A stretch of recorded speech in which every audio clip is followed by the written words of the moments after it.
Les ovations ne sont pas assez fortes. Hein? C'est quoi? C'est une manifestation contre les femmes ou quoi? Encore plus fort. Merci. Alors, Madame la Présidente de la Maison de la Presse, j'aurais voulu être là un peu plus tôt pour qu'on puisse échanger, mais ce n'est que le début d'un partenariat. Mesdames et Messieurs les responsables des différents médias opérant au Burundi, et même au-delà des frontières de Burundi, parce qu'on peut dire que la communication n'a pas de frontières, n'est-ce pas?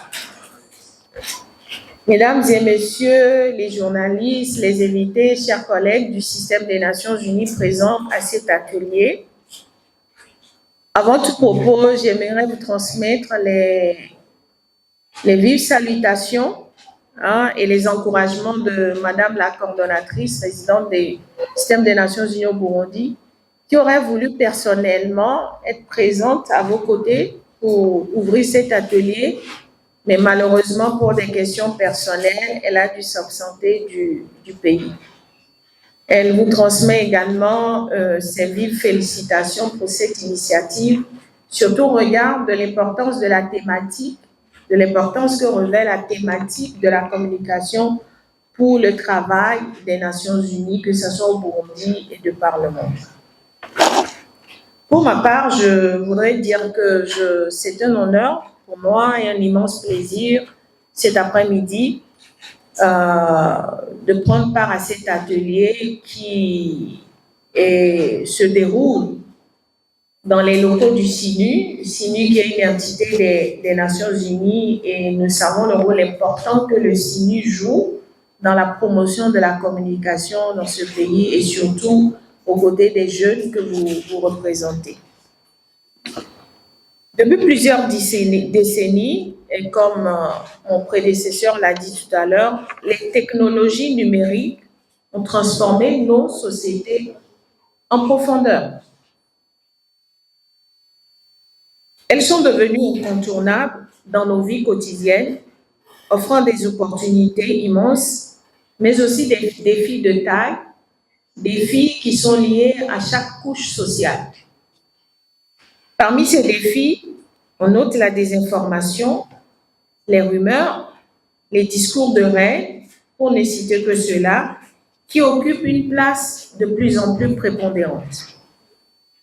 Et comme le souligne le rapport mondial sur les risques 2024 des Nations Unies, la désinformation est aujourd'hui le troisième grand enjeu mondial après l'inaction climatique et la pollution.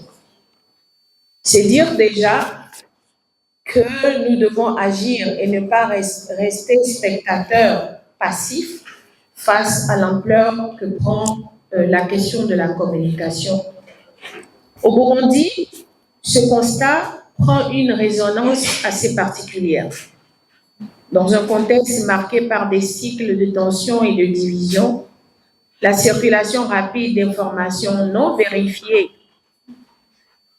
dont des fois, soit nous sommes les auteurs ou bien nous sommes les intermédiaires. Vous avez un système de bruit? OK. À travers les réseaux sociaux, peut fragiliser la cohésion. Ceci peut fragiliser la cohésion sociale, alimenter les malentendus et compromettre même la paix déjà existante. Les jeunes, notamment, vous qui êtes les grands utilisateurs du numérique, vous êtes particulièrement exposés à ces défis. C'est pourquoi il est donc urgent de mettre à votre disposition des outils nécessaires pour exercer un esprit critique et constructif et faire un usage, responsable de l'information.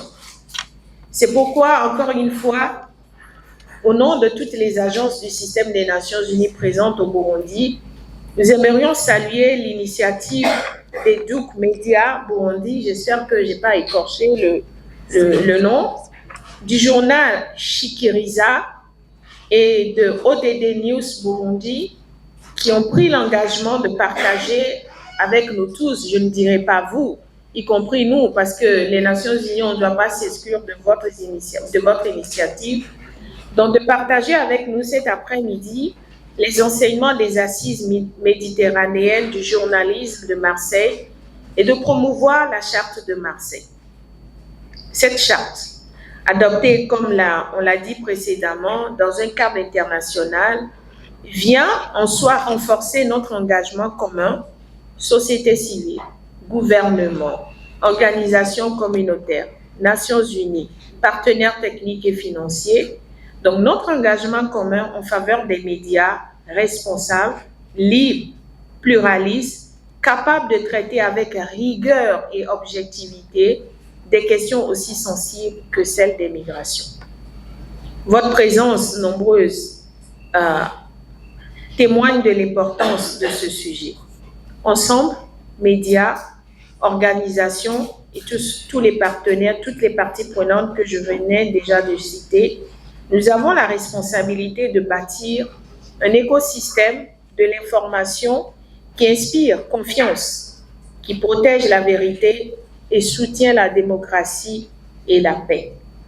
Je formule le vœu que cet atelier de restitution soit un moment privilégié de dialogue constructif, d'échanges riches et de recommandations, pourquoi pas, pour renforcer nos capacités collectives à relever les défis de taille que nous pose aujourd'hui la question de l'information et de la communication. Que les résultats de cette rencontre contribuent à une meilleure sensibilisation, à une coopération accrue, une appropriation durable des principes inscrits dans la Charte de Marseille, mais aussi à une utilisation responsable des réseaux sociaux. Au nom de Madame la coordinatrice présidente du système des Nations Unies au Burundi, je voudrais souhaiter encore une fois la bienvenue à tous les participants ainsi qu'un plein succès dans vos travaux et les différents échanges que vous aurez à avoir. Je vous remercie pour la cause. Au nom de l'équipe qui a participé dans les assises de Marseille du 28 au 30 avril 2025, où a été signée la charte de Marseille sur l'information et l'immigration, je me réjouis de l'organisation de cet atelier de restitution et d'appropriation de la dite charte. C'est avec un grand plaisir pour nous de vous accueillir à cet atelier de restitution et d'appropriation de la charte de Marseille sur l'information et l'immigration. À une époque où les technologies numériques transforment nos sociétés et où les désordres informationnels menacent la cohésion sociale, il devient essentiel de renforcer l'éducation aux médias et à l'information afin de promouvoir la communication responsable, inclusive et constructive. Plusieurs instruments internationaux ont démontré qu'éduquer les citoyens aux médias et à l'information est une urgence à l'ère de la transition numérique. Notre rencontre d'aujourd'hui se veut un espace de partage, d'apprentissage mutuel et de plaidoyer collectif. Elle marque une étape importante dans l'engagement commun des médias et des organisations de la société civile et des jeunes du Burundi pour lutter contre la désinformation et promouvoir une information crédible, respectueuse des valeurs humaines, en particulier sur les thématiques sensibles comme les informations en rapport avec les migrations. Notre atelier a un objectif de disséminer le contenu de la charte de Marseille sur l'information et l'immigration. Plaider auprès des rédactions burundaises d'adopter les principes inscrits dans la charte et d'en tenir compte dans les productions médiatiques. Sensibiliser les médias burundais, les organisations des professionnels des médias, OPM ainsi et les journalistes burundais sur le contenu de la charte de Marseille et les encourager à continuer à la signer. En nous réunissant, nous affirmons notre volonté de bâtir un environnement médiatique plus sain, de redonner confiance au public et de contribuer à la contribution d'une société plus juste plus informée et plus résiliente.